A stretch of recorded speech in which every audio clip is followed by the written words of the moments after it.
bahagian.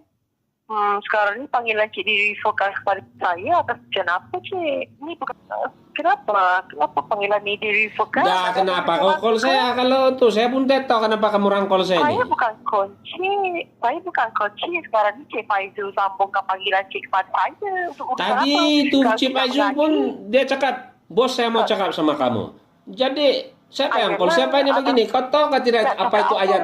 Bos saya mau cakap sama kamu. Jadi saya kan yang call tu begitu. Nak cakap apa dengan saya?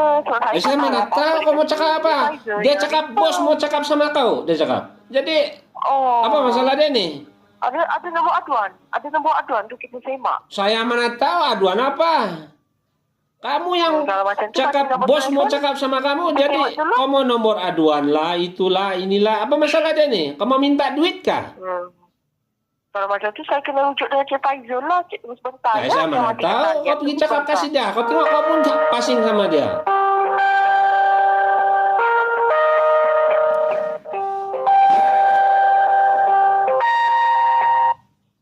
Hello? Nah, kenapa kau mau cakap? Cik Faizul mana? Okey.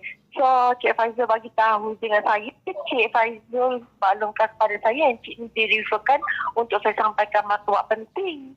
Tapi kalau maklumat penting apa itu? Ada kena nombor kah? Kalau pihak Cik nak berurusan dengan saya, dia kena ada nombor VVIP. Update VVIP 99. Nombor dia 99. VVIP. VVIP apa pula tu? Nombor aduan lah maksudnya. Nombor aduan. Mau aduan apa? Kalau tak ada, saya tak boleh nak semak. Mau semak apa? Aku tanya kau nak menjawab. Susah lah kau ni.